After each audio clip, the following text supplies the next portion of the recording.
زندگی میں سب کچھ دوبارہ مل سکتا ہے، وقت، دولت، گھر، حتیٰ کہ صحت بھی مل سکتی ہے، مگر اولاد کی تربیت کا وقت نکل جائے تو بعد میں صرف پچھتاوے کے علاوہ اور کچھ نہیں رہتا، بعد میں صرف کفی افسوس ملنے کے علاوہ اور کچھ حاصل نہیں ہوتا۔ لیکن آج کا سب سے بڑا المیہ یہ ہے کہ ہم اپنے بچوں کو دنیا کا ادب تو سکھاتے لیکن دین کا ادب نہیں سکھاتے۔ ہاتھوں میں موبائل تو دے دیا لیکن قرآن دینا نہیں سکھاتے، زبان پہ انگریزی بولنا تو سکھا دیا لیکن اذان کا جواب دینا نہیں سکھایا۔ اسی لیے اللہ قرآن مجید میں ارشاد فرماتا ہے، یا ایھا الذین آمنوا قوا انفسکم واہلیکم نارا، فرمایا صرف تمہارا اپنا ٹھیک ہو جانا کافی نہیں، اپنے بچوں کی تربیت کرنا، اپنے بچوں کو جہنم کی آگ سے بچانے کی ذمہ داری بھی تمہاری ہے۔ لوگ کہتے ہیں کہ ہم اپنے بچوں کو سمجھاتے سمجھاتے تھک گئے، تو مفسرین نے، علماء نے کہا جب معصوم بچہ دنیا کے آگ کی طرف جا رہا ہو، صرف زبانی سمجھانے پر اکتفا نہیں کرتے بلکہ اپنے بچے کو آگے بڑھ کر گود میں لے لیتے ہیں، کہیں ایسا نہ ہو کہ آگ میں گر جائے۔ فرمایا کہ جہنم کی آگ کی طرف جانے والی اولاد کو صرف زبانی سمجھانے پر اکتفا نہ کرو، تم سے جو ہو سکتا ہے وہ سب کچھ کرو تاکہ تم بھی جہنم کی آگ سے بچ جاؤ، ہماری اولاد بھی جہنم کی آگ سے بچ جائے۔ کسی بزرگ نے کیا خوب کہا ہے کہ اپنے بچوں کی تربیت میں 3 چیزیں شامل کر لو، سمجھ لو کہ تم نے اپنے بچوں کی تربیت کر دی۔ فرمایا ہمیشہ انہیں سچ بولنے کا عادی بنانا۔ اللہ کے نبی سرکار دو عالم صلی اللہ علیہ وسلم نے ارشاد فرمایا، مومن بزدل ہو سکتا ہے، مومن کنجوس ہو سکتا ہے، مومن بخیل ہو سکتا ہے، لیکن مومن جھوٹا نہیں ہو سکتا۔ دوسری عادت فرمائی نماز کا پابند بنانا۔ گھر میں کوئی بڑا سے بڑا نقصان کر دے، گھر میں کوئی بڑی چیز کا نقصان کر دے، برداشت کر لینا، لیکن اگر نماز چھوٹ جائے، یوں کہنے لگے بچے نیند لگ گئی تھی، فجر میں اٹھا نہیں جا سکا، اس لیے جماعت سے نماز نہ ہو سکی، مسجد میں آ نہ سکا، کوئی کمپرومائز نہیں نماز کے لیے، نماز کا پابند بنانا۔ تیسری چیز فرمایا خدمت خلق، مخلوق کی خدمت کر کے، لوگوں کی خدمت کر کے بچے کا دل خوش ہو۔ یہ 3 چیزیں اگر کسی بچے کی تربیت میں شامل کر لی جائیں اور یہ 3 چیزوں کا بچہ عادی بن جائے تو سمجھ لو کہ ہم نے اپنی اولاد کی تربیت کی۔ جس طرح ماں صبح اپنے بچے کو اپنے بچے کے سر پہ ہاتھ پھیر کے اٹھاتی، کہتی ہے کہ بچہ اسکول کا وقت ہو گیا ہے اٹھ جا، کاش کہ ماں یہ کہتی بیٹا نماز کا وقت ہو گیا ہے اٹھ جا۔ ماں روزانہ اپنے بچے کو کہتی ہے بیٹا ناشتہ کر لے، اسکول میں بھوک لگے گی، کاش کہ ماں یہ بھی کہتی کہ بیٹا قرآن پڑھ لے ورنہ قبر میں اندھیرا ہو جائے گا۔ ماں اپنے بچے کو اسکول جاتے ہوئے دیکھ کر بڑی خوش ہوا کرتی ہے، کاش کہ وہ وقت بھی آتا بچہ مسجد کا رخ کر کے جا رہا ہو اور ماں کا دل خوشی سے جھوم رہا ہو۔ امتحان کے دنوں میں رات رات بھر جگ کر پڑھاتی ہے، کہیں ایسا نہ ہو کہ بچہ فیل ہو جائے، کاش وہی راتیں بچے کو تہجد کے لیے جگانے میں گزرتی ہیں، کہیں اس فکر میں کہ کہیں ایسا نہ ہو کہ میری اولاد قیامت کے حساب میں فیل نہ ہو جائے۔ ہر دوسرے دن اپنی اولاد سے پوچھتی ہے بیٹا کسی نے تیرا دل تو نہیں دکھایا، کاش کہ ماں یہ کہتی ہے اپنی اولاد سے بیٹا کوئی گناہ نہ کرنا، کہیں ایسا نہ ہو کہ اللہ ناراض نہ ہو جائے۔ ماں سردی میں گرم کپڑے کا انتظام کرتی ہے، کہیں ایسا نہ ہو کہ ٹھنڈ لگ جائے، کاش کہ ماں اس بات کا بھی پابند اپنی اولاد کو کر دیتی اور یہ کہتی کہ بیٹا گناہ نہ کرنا ورنہ جہنم کی آگ میں گر جاؤ گے۔ جب گھر میں مہمان آنے والا ہوتا ہے، بچے کی ولادت ہونے لگتی ہے، شوہر اور بیوی اس خوشی میں بیٹھ گئے اور کہنے لگے کہ فیوچر میں اپنے بچے کو کیا بنانا ہے۔ کوئی کہتا ہے ڈاکٹر بنانا، کوئی کہتا ہے وکیل بنائیں گے، کوئی کہتا ہے انجینئر بنائیں گے، کوئی کہتا ہے کہ پائلٹ بنائیں گے۔ اللہ اکبر، ساری رات گزر گئی، دونوں میں سے کسی نے نہیں کہا کہ ہم اس کو سچا پکا مسلمان بنائیں گے۔ پڑھو انبیاء علیہ السلام کی سیرت کو، پڑھو قرآن مجید کو۔ اللہ اکبر، یعقوب علیہ السلام اپنی اولاد کو آخری وقت میں بلا کر فرماتے ہیں ما تعبدون من بعدی، یہ نہیں کہا کہ میرے بعد کہاں رہو گے، میرے بعد کیا کھاؤ گے، میرے بعد کیسے زندگی گزارو گے، فرمایا ما تعبدون من بعدی، میرے بعد تم کس کی عبادت کرو گے۔ ماں کی گود تربیت گاہ ہوا کرتی ہے، ماں کی گود یہ تربیت کا پہلا مدرسہ ہوا کرتا ہے۔ وہ کیسا وقت تھا جب مائیں سینے سے اپنی اولاد کو لگاتی تو ساتھ ساتھ دعائیں کرتی تھی کہ اللہ میرے بچے کو دین کا داعی بنا، اپنا محبوب بندہ بنا، اسے سنتوں کا زندہ کرنے والا بنا۔ مائیں اپنے بچوں کو سینے سے لگاتی تو تقویٰ ماں کا تقویٰ، ماں کی طہارت بچوں کے اندر منتقل ہوا کرتی تھی، بچے کے اندر صبر و شکر کا درس ملا کرتا تھا، بچے کو صبر و شکر کا درس ملا کرتا تھا، بچے کو حیا کا سبق ملا کرتا تھا۔ اللہ اکبر، آج مائیں اپنی اولاد کو دودھ پلاتی ہوئی ڈرامے دیکھا کرتی ہیں، فلمیں دیکھا کرتی ہیں، وہ بے حیائی کا اثر بچوں میں منتقل ہوتا ہے۔ یہی اولاد کل کو ماں باپ کے لیے ذلت و رسوائی کا سبب بنتی ہیں، اور یہی اولاد کل کو ماں باپ کے لیے دنیا اور آخرت میں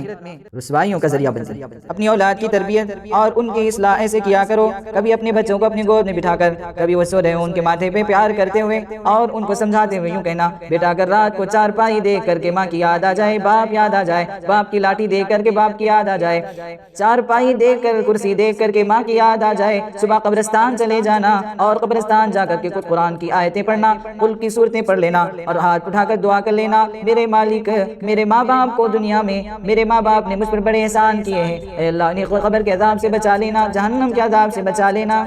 اگر عمر رسیدہ ہے، بڑی عمر کی ہے، یوں وصیت کرنا کہ بیٹا میرے مرنے کے بعد میرے پوتے کو، میرے نواسے کو میرے پیچھے پیچھے میرے جنازے کے پیچھے لے کے آنا، چلنا نہیں آتا تو گود میں اٹھا لینا اور میری قبر کے اوپر، میرے قبر کے پاس کھڑا کر کے میرے بچے سے قرآن پڑھوانا۔ اللہ اکبر، میرا معصوم بچہ، میرا معصوم پوتا، میرا معصوم نواسا نواسی جب کہے گے بسم اللہ الرحمن الرحیم،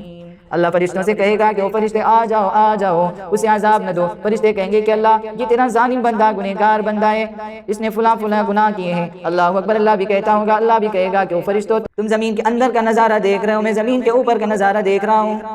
زمین کے اوپر اس کا پوتا، اس کا نواسا کہہ رہا ہے بسم اللہ الرحمن الرحیم،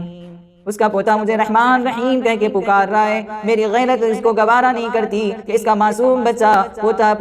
پوتا نواسا نواسی اس کو مجھے رحمان رحیم کہہ کے پکارے قبر کے اوپر، اور قبر کے اندر میں اس کے دادا یا نانے کو عذاب دوں۔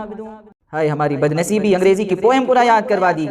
لیکن سورہ اخلاص صحیح طور پر یاد نہ ہو سکا۔ اپنے بچوں کی تربیت کریں، بالخصوص 10 سال سے لے کر 21 سال تک یوں نظر رکھیں جیسے کوئی شکار کے اوپر شکاری کریں، نظر ہوا ان کے اٹھنے بیٹھنے، جاگنے چلنے، دن کے اجالے میں، رات کے اندھیرے میں، ہر وقت ان کا ساتھ دیں۔ اگر آپ اس عمر میں ان کا ساتھ دیں گے تو قبر تک قرآن پڑھتے ہوئے وہ آپ کا ساتھ دے گا، ورنہ یہ ہوگا کہ جنازہ تمہارا ہوگا،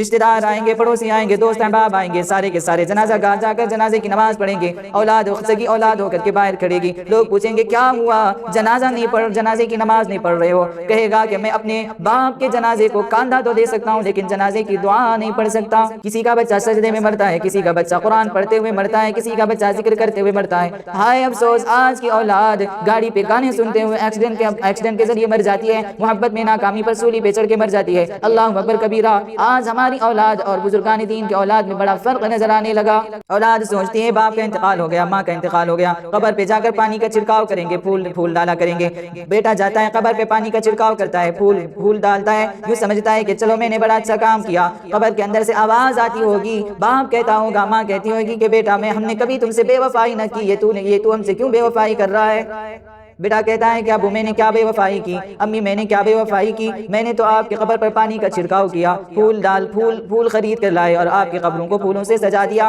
میں نے تو بڑا اچھا کام کر دیا۔ ماں کہتی ہوگی، باپ کہتا ہوگا، بیٹا تیرے پانی کے چھڑکاؤ کرنے سے، پھول کے نچھاور کرنے سے قبر کے اندر کا کوئی پھول کا باغ نہیں بنا کرتا، تو قل کی صورتیں پڑھ لیتا، سورہ اخلاص پڑھ لیتا، 3 مرتبہ سورہ اخلاص پڑھتا، اللہ پورے قرآن کا ثواب بنا کر کے میرے نام اعمال میں لکھ دیتا اور میرے ساری قبر کو جنت کا باغ بنا دیتا۔ لوگ قبر پر کتبہ لگا دیتے ہیں، لکھ دیتے ہیں فلاں ابن فلاں کی قبر ہے، یہ امید کے ساتھ کہ اگر کوئی رشتہ دار آئے گا، کوئی پڑوسی آئے گا، جان پہچان کا آئے گا تو قرآن پڑھے گا۔ اور اللہ کی بندی اور اللہ کے بندے، جب تیری سگی اولاد قرآن نہ پڑھی، محلے والوں سے کیا امید لگائے گی کہ وہ قرآن پڑھیں گے؟ لقمان علیہ السلام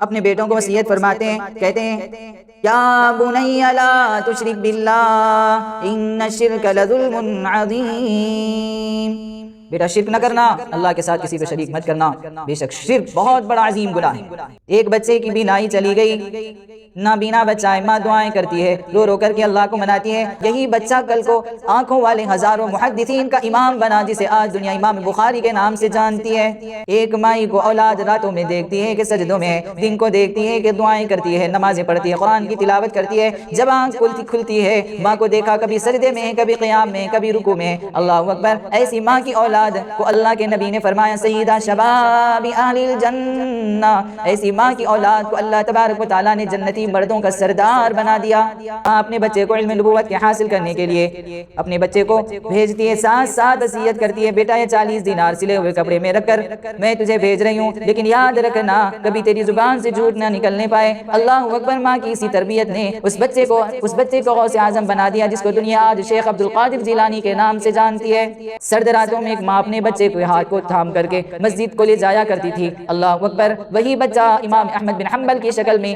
ہزاروں کتابوں کا مصنف بنا۔ بچوں کی تربیت کے لیے ماں اگر نیک ہے، ماں کو سجدہ کرتے ہوئے اولاد دیکھتی ہے تو اولاد بھی سجدہ کرتی ہے۔ ماں کو ٹی وی پر ناچ گانے دیکھتے ہوئے اولاد دیکھتی ہے تو اولاد بھی ناچ گانے دیکھتی ہے۔ ماں کو جو کام کرتے ہوئے اولاد دیکھتی ہے، اولاد بھی اسی کی نقل اتارتی ہے۔ اس لیے اگر یہ خواہش ہے، یہ تمنا ہے، یہ آرزو ہے کہ اولاد ہماری نیک بنے، اس کے لیے سب سے پہلے خود کو نیک بننا ہوگا، اس کے لیے سب سے پہلے اپنے آپ کو بدلنا ہوگا۔ اگر خود نہیں بدلیں گے اور خود اگر اپنے اندر تبدیلی پیدا نہیں کریں گے تو پھر یہ امید رکھنا کہ میری اولاد نیک بنے گی اور میری اولاد